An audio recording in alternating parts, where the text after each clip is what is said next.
상처를 치유하는 적절한 거리.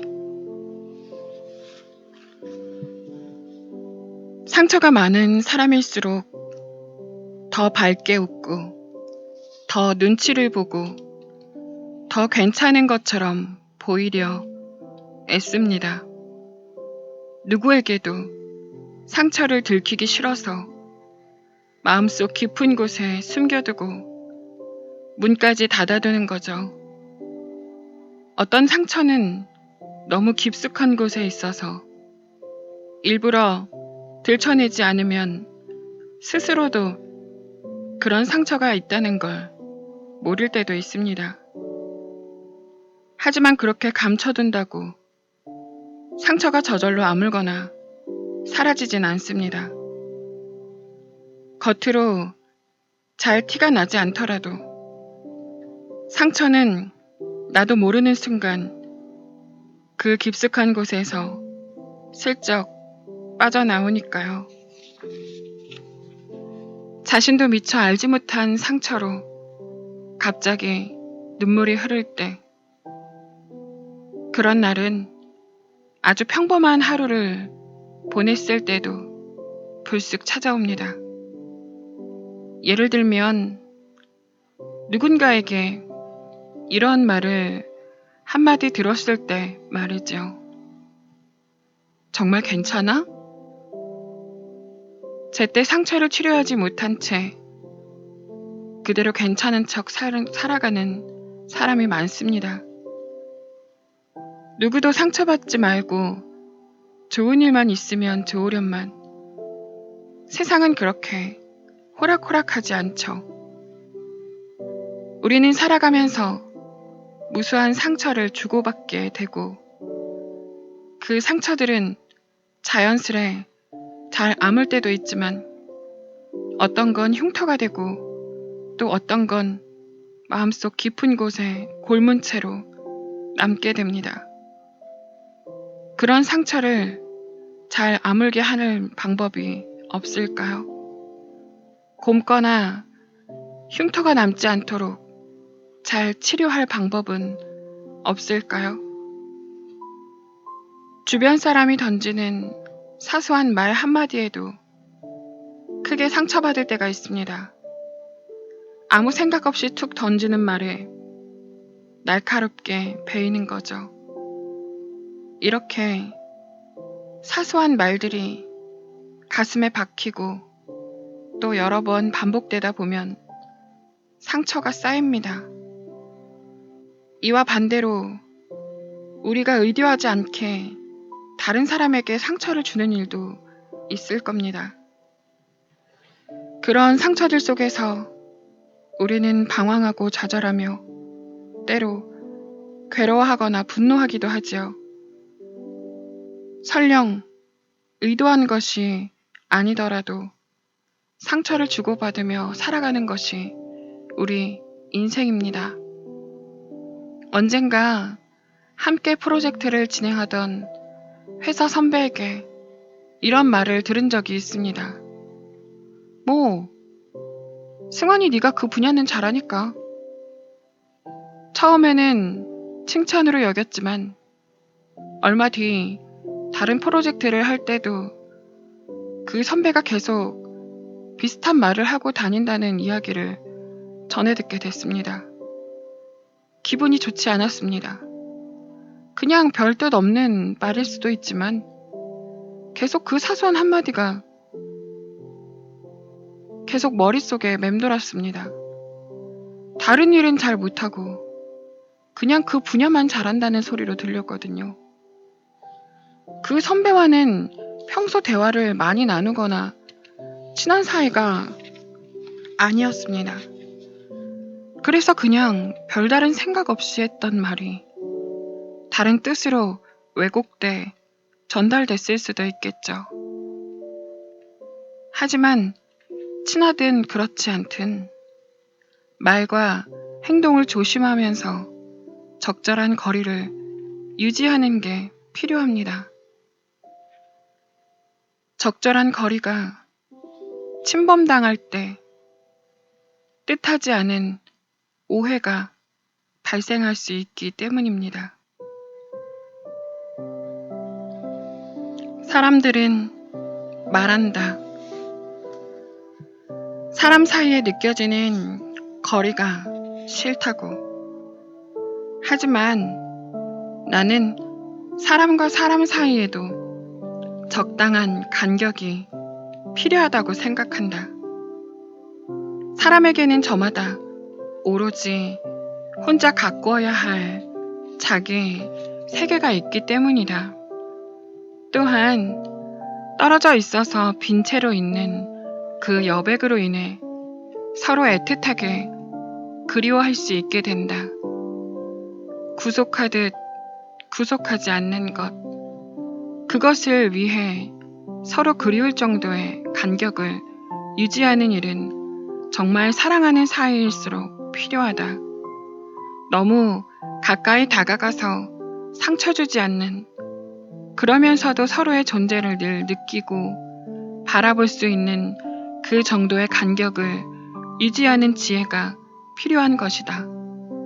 나는 나무들이 올곧게 잘 자라는데 필요한 이 간격을 그리움의 간격이라고 부른다. 서로의 체온을 느끼고 바라볼 수 있지만 절대 간섭하거나 구속할 수 없는 거리. 그래서 서로 그리워할 수밖에 없는 거리. 우종영 작가의 에세이 나는 나무처럼 살고 싶다의 한 구절입니다. 사람에게 상처를 받거나 상처를 주게 될 때 저는 이 문장을 되새기며 관계의 적절한 거리에 대해 고민합니다. 사람 사이의 관계와 거리를 인류학자 에드워드 홀은 개체 공간이라는 개념으로 설명했습니다.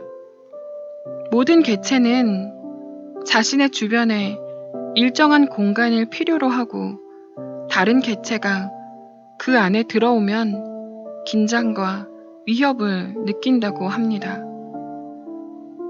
가족과는 20cm, 친구와는 46cm, 회사 동료와는 1.2m 정도의 거리가 있을 때 안정감을 느낀다는 것이죠. 이는 단지 물리적 거리만 말하는 게 아니라 정신적 거리도 포함합니다. 아무리 친한 관계라 하더라도 적절한 거리는 필요합니다. 가까운 사이라고 함부로 그 거리를 침범하면 안 됩니다. 우리는 저마다 자기만의 세계가 있습니다. 정말 아끼고 사랑하는 사람이 곁에 있어도 가끔은 오로지 혼자 힘으로 자기만의 세계를 돌볼 필요가 있죠. 나무나 꽃이 올곧게 자라는데 적절한 간격이 필요한 것처럼 우리에게도 그리움의 간격이 필요합니다. 그 적당한 거리를 존중함으로 사랑하는 사람을 아끼며 더욱 애틋해 할 수도 있고 우리 역시 좋은 모습으로 성장할 수 있습니다. 앞서 살펴본 우종영 작가의 글은 바로 이러한 깨달음을 전합니다. 제목처럼 나무와 사람에 대해 다루고 있는 책으로 따뜻한 통찰이 느껴지는 문장이 많죠. 물론 작가 개인의 삶은 평탄하지 않았습니다. 2부에서 이어질게요.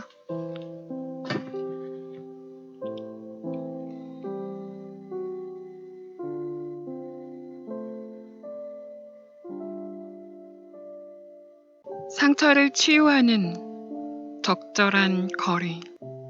앞 내용에 이어서 2부로 내용 이어서 전달해 드립니다. 읽었던 부분에서부터 말고 살짝 앞에부터 읽어드릴게요. 앞서 살펴본 우종영 작가의 글은 바로 이러한 깨달음을 전합니다. 제목처럼 나무와 사람에 대해 다루고 있는 책으로 따뜻한 통찰이 느껴지는 문장이 많죠. 물론 작가 개인의 삶은 평탄치 않았습니다. 생명이라는 한계에 부딪혀 천문학자라는 꿈을 접어야 했고 오랜 기간 방황했습니다. 그렇게 절망 속에서 산에 올라 죽음까지 생각했을 때 그에게 깨달음을 준 것이 바로 어떤 모진 날씨에도 굳건하게 제자리를 지키고 서 있는 나무의 존재였습니다. 이렇게 상처와 아픔 속에서 피어난 글이기에 독자의 마음에 더 크게 와닿는 것이겠지요. 이렇듯 삶에서 가장 상처받고 힘겨운 순간에 진심으로 위로가 되는 문장이 있습니다. 슬픔이 한 번도 본 적 없는 거대한 모습으로 눈앞을 가로막더라도 놀라지 마십시오. 그리고 믿어야 합니다. 삶이 당신을 잊지 않았다는 것을, 당신의 손을 꼭 잡고 있다는 것을, 결코 그 손을 놓지 않으리라는 것을. 독일 시인 라이너 마리아 릴케가 쓴 젊은 시인에게 보내는 편지의 일부입니다. 이 책은 릴케가 후배인 카푸스에게 보낸 편지를 모은 것으로 글쓰기와 삶에 대한 통찰이 가득 담겨 있습니다. 저는 이 문장을 읽고 마치 릴케가 우리에게 이렇게 말하는 것처럼 느꼈습니다. 길고 긴 우리 인생에서 지금의 상처는 아주 잠깐이고 얼마든지 치유될 수 있다고 말이죠. 나를 믿어주는 누군가가 늘 곁에 있다면 더 좋겠지만 설령 그런 사람이 지금 없다고 하더라도 스스로 충분히 괜찮은 사람이고 너무도 소중하고 귀한 사람이라고 생각해야 합니다. 지금의 아프고 시린 상처도 얼마든지 극복할 수 있다고 믿어야 합니다. 적어도 내 삶만큼은 언제나 나를 응원하고 있다는 사실을 잊지 않으면서요. 이런 메시지를 전하는 시 한 편 감상해 보겠습니다. 김종삼 시인의 어부입니다. 바닷가에 메어둔 작은 고깃배 날마다 출렁거린다. 풍랑에 뒤집힐 때도 있다. 멀리 노를 저어 나가서 해밍웨이의 바다와 노인이 되어서 중얼거리려도 살아온 기적이 살아갈 기적이 된다고. 산후라면 많은 기쁨이 있다고. 우리는 때로 스스로 상처를 입기도 합니다. 자기를 평가하는 기준을 너무 높게 세울 때가 그렇죠. 실제로는 충분히 잘하고 있는데도 스스로 평가절하하거나 자존감이 떨어진 나머지 상대에게 자신을 한없이 낮추는 것이죠. 내가 나를 충분히 사랑해줘도 모자란데 그러지 못하고 질책만 한다면 얼마나 큰 상처가 될까요? 스스로를 향해 너는 이렇다 저렇다 판단의 잣대를 들이대지 마세요. 그럴 때마다 당신이 얻는 것은 상처뿐입니다. 파울로 코엘료의 소설 마법의 순간의 한 문장입니다. 이처럼 판단의 잣대를 엄하게 들이대서 자신을 해치고 상처 주지 않도록 주의해야 합니다. 이처럼 엄격한 핀잔의 잣대를 들이대는 일은 자신뿐만 아니라 타인에게도 늘 조심해야 합니다. 특히 가족, 친구, 연인 등 가까운 사람일수록 더 주의해야 하죠. 가깝다고 아무렇지 않게 자신의 잣대를 들이대면 자칫 소중한 사람에게 큰 상처를 줄 수도 있습니다. 당연한 말이겠지만 우리에게 필요한 건 상처를 주는 관계가 아니라 힘이 되어주고 사랑하고 위로해줄 수 있는 관계입니다. 그렇게 서로를 위로할 수 있다면 우리는 홀로 아파하고 괴로워하는 대신 더욱 단단한 관계들로 상처를 치유하고 삶을 보다 아름답게 꾸려나갈 수 있겠지요.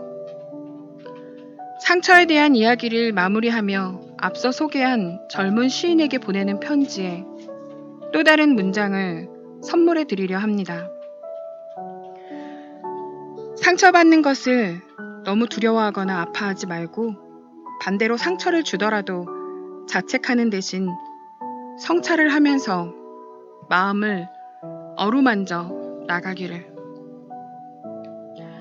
그러기에 저는 제가 할 수 있는 한 당신께 이런 부탁을 드리고 싶습니다.